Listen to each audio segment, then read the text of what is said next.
नमस्कार दोस्तों, ज्योतिष का सफर में नरेश गांधी का सादर प्रणाम। यह हमारा 104वां एपिसोड है जिसका नाम है धन योग। आज हम कुंडली में बनने वाले धन योगों की चर्चा करेंगे। चाणक्य ने कहा था, बिना धन के नर पशु समान है। धन इंसान को इज्जत देता है।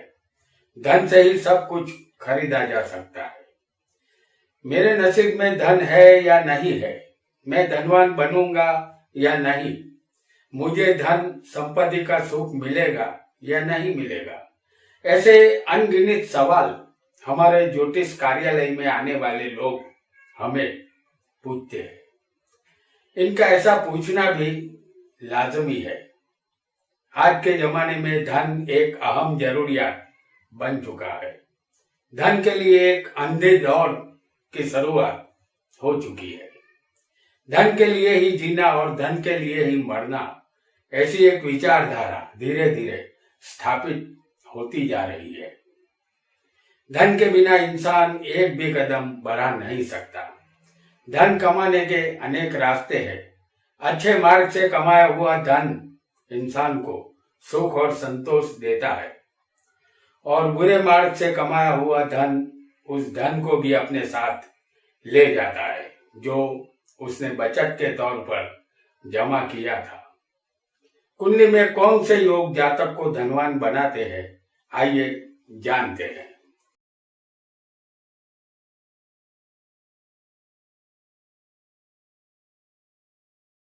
हमने आपके सामने इस कुंडली में काल पुरुष की कुंडली हम बना रहे हैं।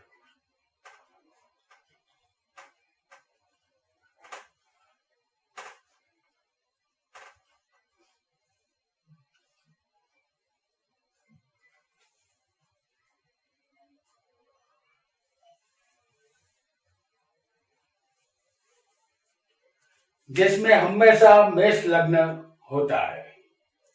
हम यहाँ जो धन योग आपको बताने जा रहे हैं वह योग सभी कुंडली पर लागू होंगे, चाहे आपका लग्न कोई भी हो। यह धन योग केंद्र या त्रिकोण में बना होगा तो इसका शुभ फल मिलेगा। जितने ज्यादा धन योग आपकी कुंडली में होंगे उतने ज्यादा धनवान आप बनेंगे और जितने कम होंगे उतना धन कम मिलेगा, ऐसा समझना चाहिए। पहला योग हम आपको बता रहे हैं। लग्नेश और धनेश की युति धन योग बनाती है। जैसे लग्नेश कौन है? मंगल है और धनेश कौन है? शुक्र है। ये युति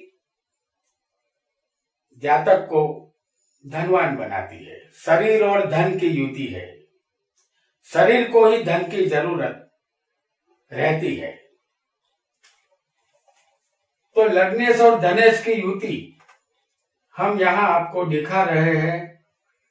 लग्न में लग्नेश मंगल होता है और धनेश शुक्र होगा। ये युति हम आपको केंद्र स्थान में दिखा रहे हैं। केंद्र इसे कहते हैं, ये 4 स्थान, और त्रिकोण स्थान में भी ये युति हो सकती है। तो धनेश और लग्नेश की युति हमने आपको पहले स्थान में दिखाई है, तो इसे केंद्र में युति है ऐसा माना जाएगा। ये युति धन देने वाली युति है। अब आते हैं दूसरे योग की तरफ।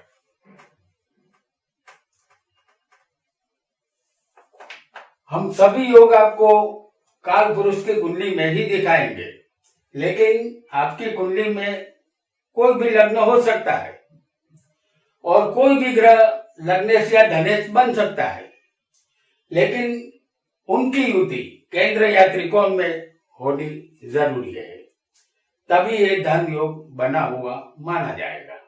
आइए दूसरे योग के विषय में जानते हैं। लग्नेश और चतुर्थेश की युति धन योग बनाती है। जैसे लग्नेश कौन हुआ? मंगल। और चतुर्थेश, चौथे के मालिक को चतुर्थेश कहते हैं, तो ये बना चंद्र, जिसकी युति केंद्र में चौथे स्थान में है, यानी लग्नेश और चतुर्थेश की युति। तो ये भी एक धन योग है। लग्नेश हमारा शरीर है और चौथा स्थान जमीन, मकान, वाहन, माता का है। ये सबके लिए धन की जरूरत हमें हमेशा रहेगी। इसे धन योग कहते हैं। आइए आगे बढ़ते हैं हमारे तीसरे योग की तरफ।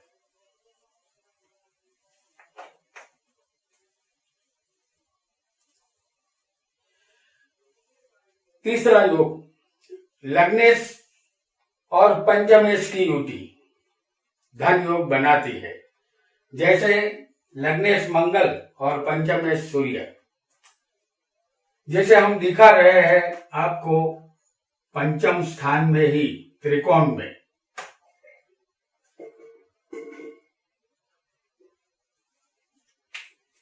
मंगल और सूर्य की युति, हालांकि ये अंगारक योग है, लेकिन लग्नेश के साथ पंचमेश मौजूद है। यहाँ पंचम स्थान में ये युति को केंद्र या त्रिकोण में होना चाहिए।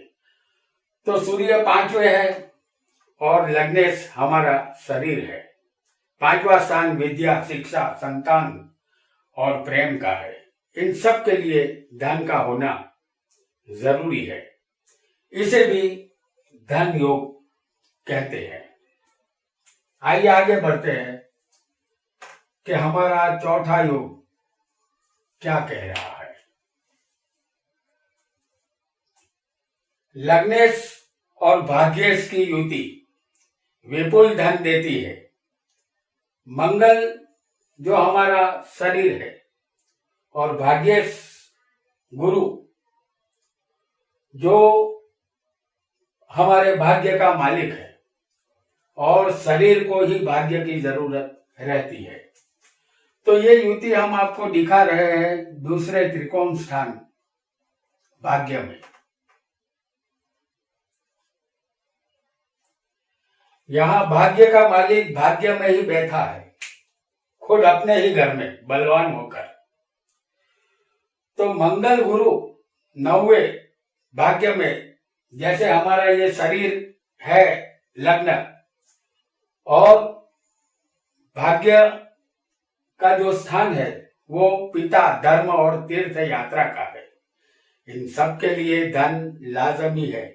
ये योग भी अचूक धन देने वाला है। आइए आगे बढ़ते हैं।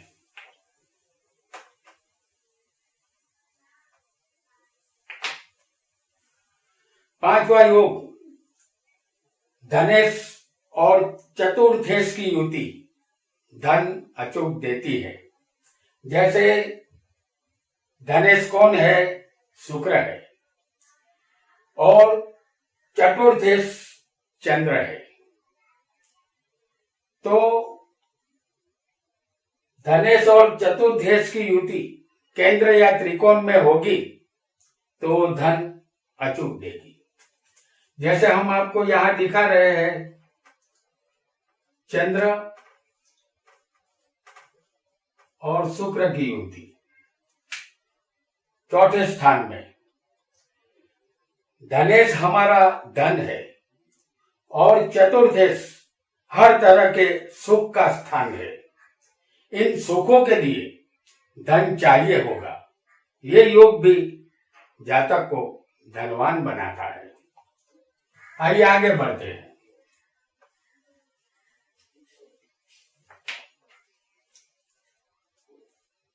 ये छठा धन योग है। धनेश और पंचमेश की युति भी दिल खोलकर धन देती है। जैसे धनेश कौन बनता है? शुक्र, और पंचमेश कौन बनता है? सूर्य। इस युति को, शुक्र और सूर्य की युति हम आपको केंद्र में दिखा रहे हैं।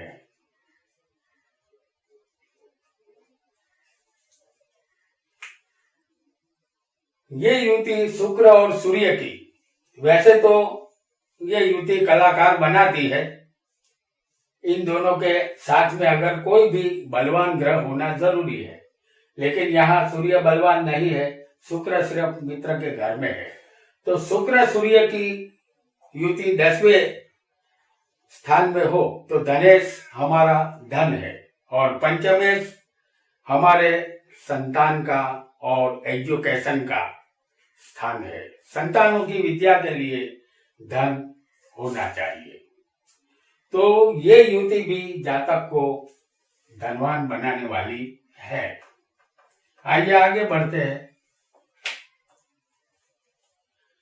हमारा 7वां योग क्या कहता है? चतुर्थेश और पंचमेश की युति विपुल मात्रा में धन देती है। जैसे चतुर्थेश है चंद्र और पंचमेश है सूर्य, तो इसे हम आपको लग्न में दिखा रहे हैं।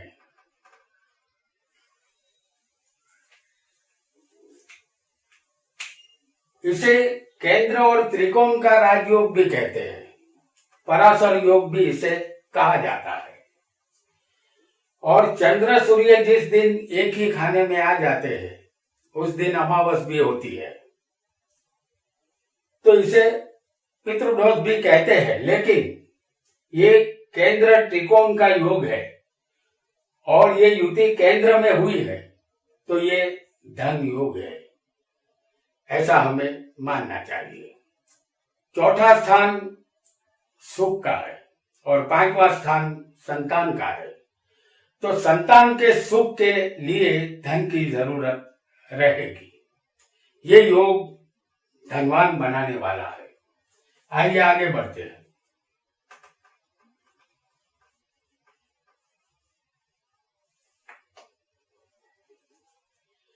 8वां योग भाग्येश और कर्मेश की युति। विपुल धन मिलेगा अगर भाग्येश और कर्मेश की युति किसी भी कुंडली में हुई होगी, केंद्र या त्रिकोण में, तब तो यहां भाग्येश बनते हैं गुरु और कर्मेश बनते हैं शनि, जैसे हमने आपको 10वें स्थान में दिखाया है। क्योंकि भाग्य का मालिक कर्म में बैठा है और कर्मेश खुद बलवान होकर कर्म में ही बैठा है।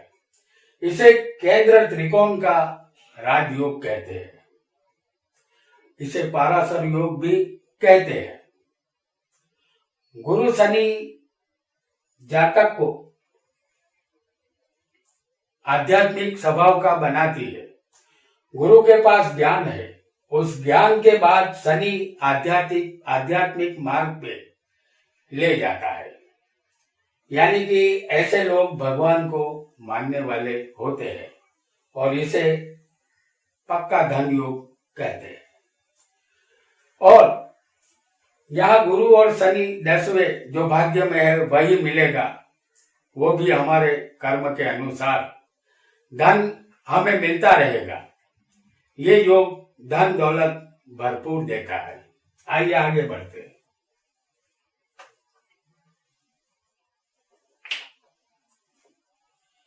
ये 9वां योग है भाग्येश और चतुर्थेश की युति। बेहिसाब धन संपत्ति का योग इसे माना जाएगा। तो भाग्येश और चतुर्थेश, भाग्य का मालिक गुरु है और चतुर्थेश है चंद्र। और गुरु और चंद्र हम आपको दिखा रहे हैं 4थे स्थान में।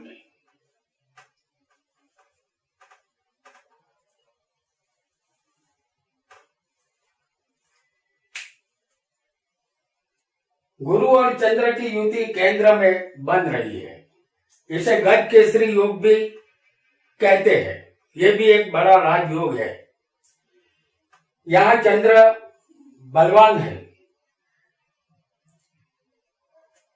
और गुरु के साथ है, अपने मित्र के साथ, तो ये बहुत ही बढ़िया योग माना जाएगा धन के लिए। भाग्य में हर तरह के धन संबंधित सुख लिखे हैं और वो अचूक मिलेंगे, क्योंकि भाग्य का मालिक गुरु हर तरह के सुख में बैठा है, तो भाग्य में धन संबंधित हर सुख उसे मिलेगा। आइए आगे बढ़ते हैं और जानते हैं कि हमारा 10वां योग क्या कहता है।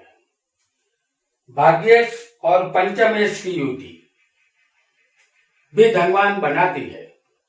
जैसे भाग्येश गुरु है और पंचमेश सूर्य है, जैसे हम आपको दिखा रहे हैं 9वें स्थान में त्रिकोण में।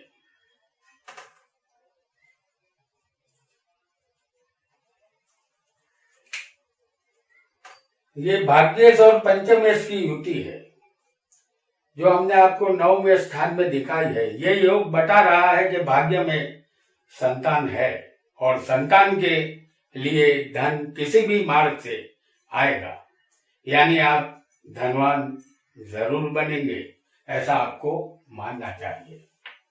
आइए आगे बढ़ते हैं एक नए योग की तरफ। 11वां योग है ये भाग्येश और धनेश की युति। भाग्य ये है और धनेश दूसरे स्थान के मालिक को कहते हैं। तो भाग्येश और धनेश की युति धन के दरवाजे खोल देती है। भाग्येश गुरु है और धनेश शुक्र है, जो हम आपको पहले स्थान में दिखा रहे हैं।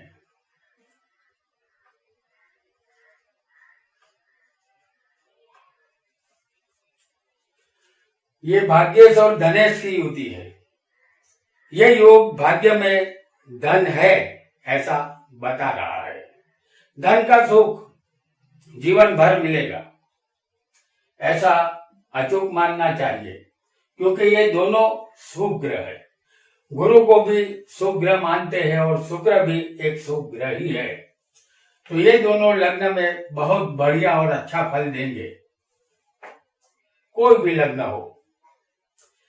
आइए जानते हैं 12वां योग क्या कहता है। कर्मेश और लग्नेश की युति।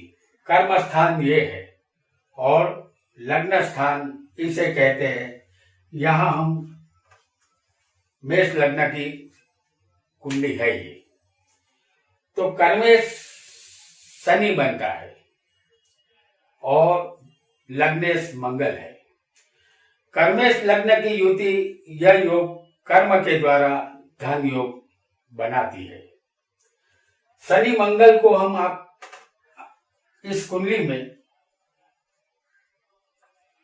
10वें स्थान में आपको दिखा रहे हैं। ये दोनों ग्रह बलवान है, क्योंकि मंगल इसी राशि में मकर में उच्च का होता है और शनि यहाँ स्वग्रही बनता है, तो ये दोनों यहाँ बलवान है। लग्नेश और कर्मेश ये धन योग है। अपने बाहुबल और शरीर के कर्म के द्वारा जातक धन संपादन करेगा, ऐसा हमें अचूक मानना चाहिए।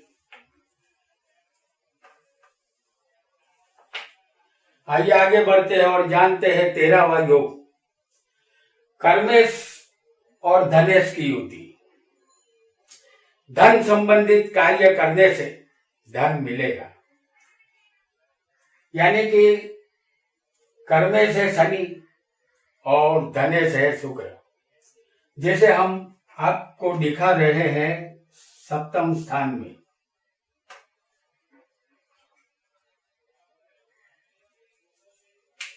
केंद्र में ये युति है धनेश और कर्मेश की। यहां शनि उच्च का है, बलवान है, तो शुक्र भी यहां बलवान है तुला राशि में, क्योंकि ये शुक्र की खुद की राशि है। ये दोनों ग्रह 7वें स्थान में बलवान है। शनि शुक्र 7वें किसी को भी इस तरह होंगे तो अपने पैसों से ही पैसा कमाने का योग बनेगा। ये योग जातक को धनवान बनाता है। आइए आगे बढ़ते हैं एक नए योग की तरफ। 14वां योग है ये हमारा कर्मेश और चतुर्थेश की युति। कर्मेश ये है और चतुर्थ स्थान इसे कहते हैं। इसका मालिक शनि है, इसका मालिक चंद्र है। यानी कर्मेश और चतुर्थेश की युति कर्म द्वारा सुख और धन की प्राप्ति बताती है, जिसे हम आपको चौथे स्थान में दिखा रहे हैं।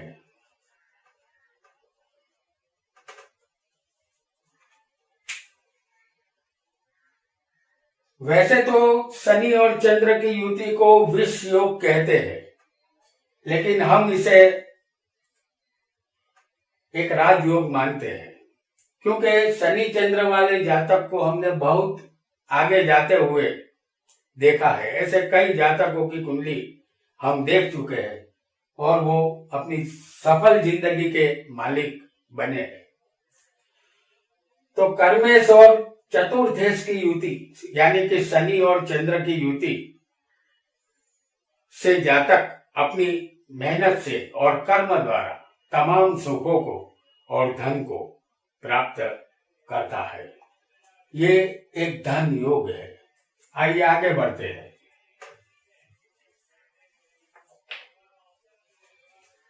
15वां योग क्या कहता है? कर्मेश और पंचमेश की युति। कर्मेश शनि है और पंचमेश सूर्य है। तो ये युति संतानों की विद्या और एजुकेशन के लिए धन मिलेगा, ऐसा हमें मानना होगा। ये युति हम आपको दिखाएंगे शनि और सूर्य की पंचम स्थान में।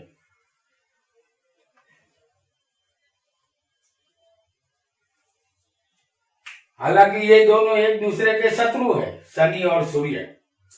और यहाँ पर सूर्य खुद सिंह राशि में बैठा है और बलवान है।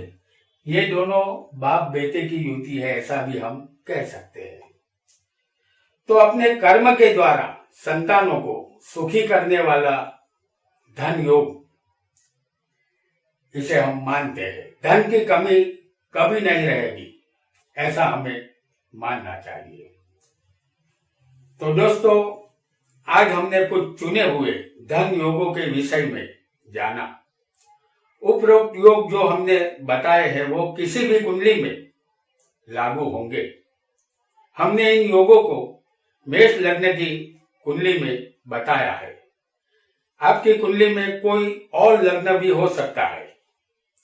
जैसे हमने आखिरी योग कर्मेश और पंचमेश का बताया है। इस मेष लग्न की कुंडली में कर्मेश शनि है और पंचमेश सूर्य है। अगर आपका लग्न अलग होगा तो आपके कर्मेश और पंचमेश ग्रह भी अलग होंगे, लेकिन इन दोनों ग्रहों का केंद्र या त्रिकोण में होना चाहिए मिलन, तभी धन योग बनेगा। कुंडली में ज्यादा योग जितने होंगे उतनी ही कुंडली धन के लिए ज्यादा बलवान मानी जाएगी, और कम योग होंगे तो धन उसके मुताबिक ही मिलेगा। आज इतना ही। आपका बहुत बहुत धन्यवाद।